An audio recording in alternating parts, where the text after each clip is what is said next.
You are 23 and you just got hired at the hottest AI startup in the country. Nobody in the interview used the word weapons. 6 years later, you are in a windowless room signing a document you are not allowed to talk about, ever, to anyone, including yourself.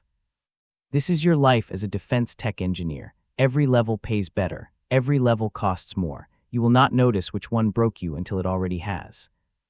Let's go back to day one, before you knew what any of the acronyms meant. Level 1. You took the job because the pay was absurd for a new grad, and the recruiter said, quote, "We build the future of American innovation." Your badge says Vantage Dynamics. The website talks about robotics, logistics, and next-generation autonomy. Nobody in your onboarding deck used the word missile. They used the word platform. You meet Marcus on day one, senior engineer, 5 years in, the guy who actually recruited you off your GitHub. Marcus tells you the same thing every senior engineer tells every new hire. We are the good guys. We build things so other people do not have to. You believe him. Honestly, at 23, you want to believe him. Your first project is boring on purpose. Route optimization for supply convoys. You write Python. You feel useful.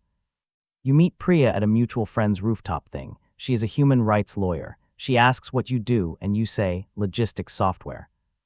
She laughs and says everyone who works in defense calls it logistics software. You laugh too. It is the last time it is funny. Your first mistake happens fast. You push a routing update without checking a flag, and the simulation environment crashes during a live investor demo. It is embarrassing. It costs nothing. Marcus covers for you in the room and tells you afterward, everyone breaks the sim once. That is how you learn where the walls are.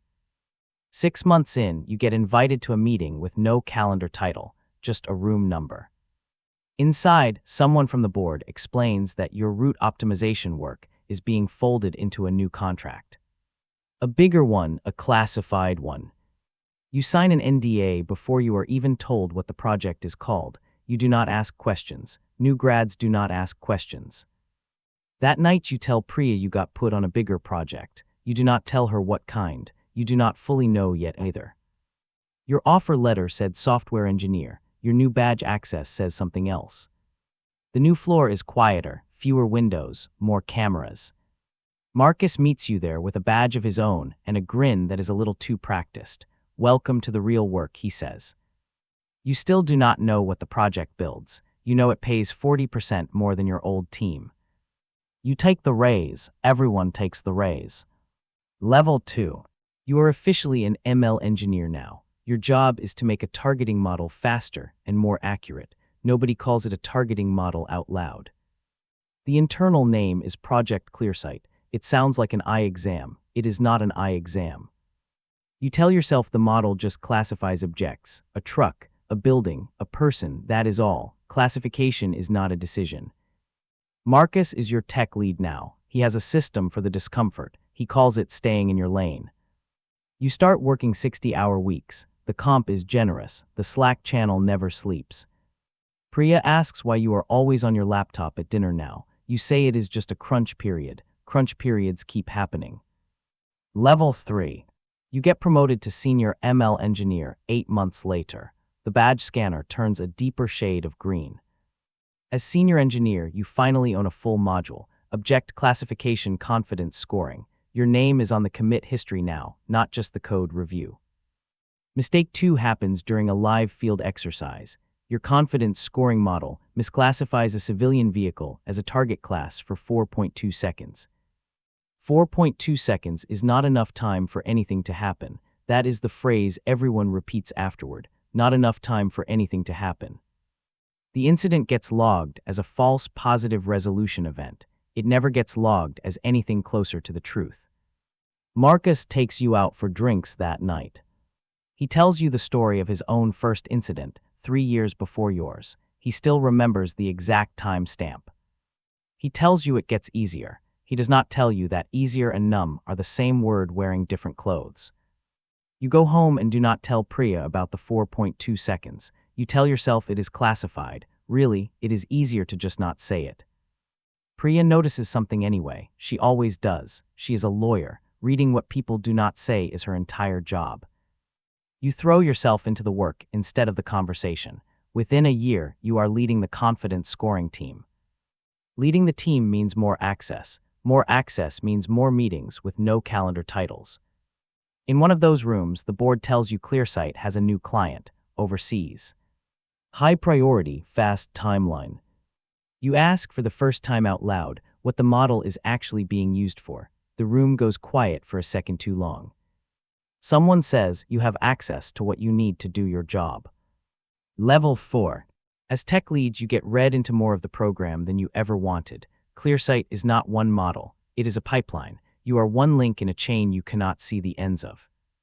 You marry Priya that spring. She still does not fully know what you do. You both agree, unofficially, not to talk about work at the wedding. Marcus gives a toast. He calls you the most careful engineer he has ever worked with. Everyone laughs. Priya does not quite laugh. 6 months into the marriage, mistake 3 happens. A field unit using your module misidentifies a target during a live overseas operation. This time, the phrase in the incident report is sensor degradation under adverse conditions. Nobody says what actually happened. You are not sure anyone above you knows either. You are asked to sign off on the report as the responsible engineer. Your signature confirms the software performed within expected parameters. You hesitate for exactly as long as it takes Marcus to walk past your office and say, "Everyone signs it, that is the job." You sign it, the signature takes 4 seconds. You will think about those 4 seconds for a long time. That night, Priya asks about your day. For the first time, you almost tell her everything. You tell her you are just tired instead. Your bonus that quarter is the largest of your career. You use part of it as a down payment on a house. The math works. The math always works. You get promoted to staff engineer. More scope, more headcount, more rooms with no calendar titles. You start noticing Marcus repeats the same phrases in every hard conversation. Stay in your lane. Everyone signs it. It gets easier. You wonder if he believes them anymore or just needs to. A journalist reaches out to Priya's firm asking about defense contractors and civilian casualty reports. Priya mentions it at dinner, not knowing which contractor. You change the subject. You are good at changing the subject now. You have had practice. The board asks you to lead the response to a new client request. A faster deployment cycle, fewer review checkpoints, tighter margins for error. You push back carefully in the language the company understands. You call it a risk concern, not a moral one. The board thanks you for your diligence and approves the faster timeline anyway. Your risk concern becomes a footnote in the meeting minutes. You realize somewhere around level 4 that raising a concern and stopping something are 2 very different jobs. You only have the first one.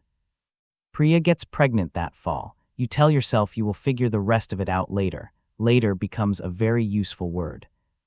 You get promoted again. The house gets bigger. The rooms with no calendar titles get smaller and closer to your own office door.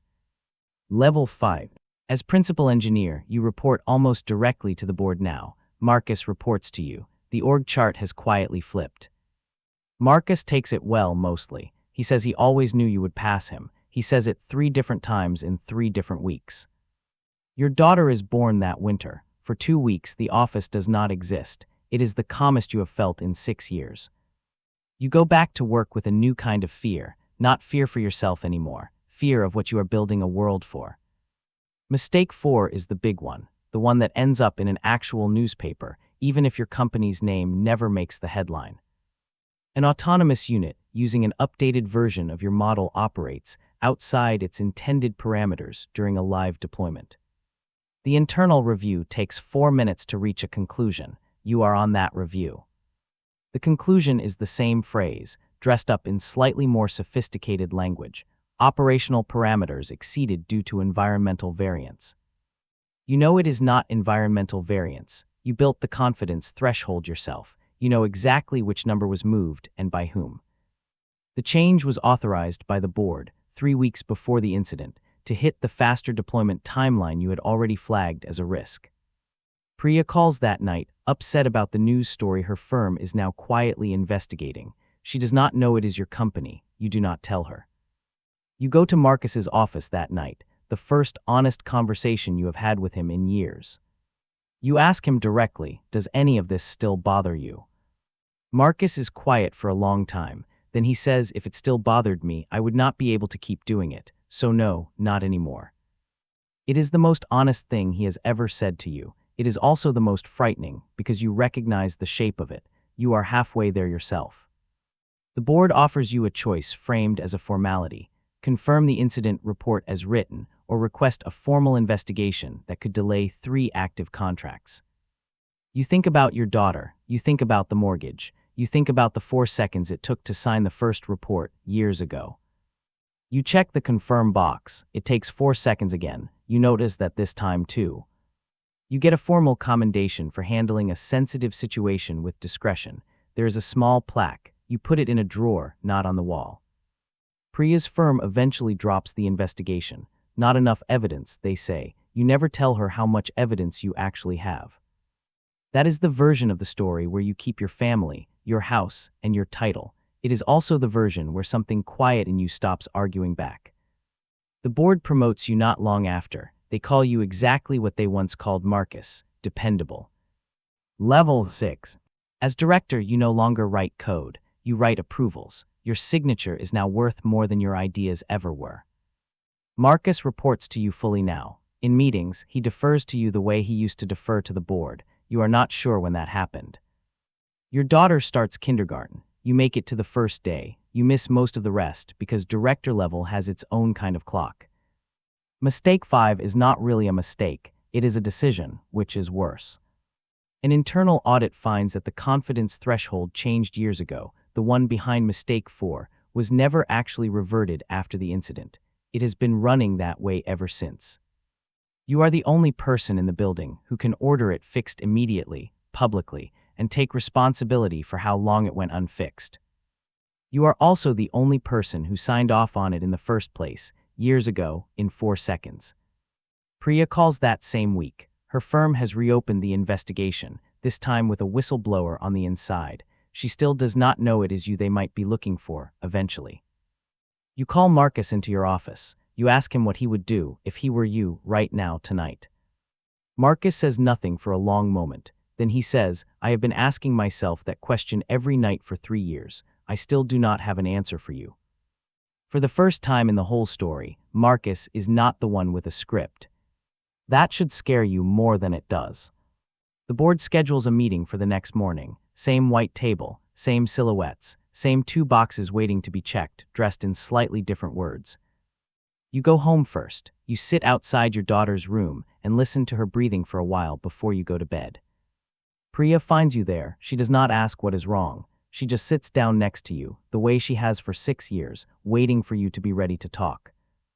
This is the part of the video where, if this were a different kind of story, you would tell her everything and walk into that meeting the next morning and check the other box. You open your mouth, you almost do it. Then your phone buzzes on the floor beside you. The board confirming the meeting time, 7:30. The warm light in the hallway does not change. You do. You go to the meeting the next morning. Same table, same silhouettes. You check the box that keeps the contracts moving. It takes 4 seconds. It always takes 4 seconds. You have gotten very good at 4 seconds. A year later, there is a new hire on your floor. Bright-eyed, 23. Nobody in the interview used the word weapons. You walk over the way Marcus once walked over to you. You shake the new hire's hand. You tell them, we are the good guys. We build things so other people do not have to. You watch them believe you. Honestly, it is the easiest part of the whole job now. This has been your life as a defense tech engineer. Every level paid better. Every level cost more. And somewhere around level 5, you stopped noticing the difference. If you have ever wondered what it costs to build the future, this is one version of the bill.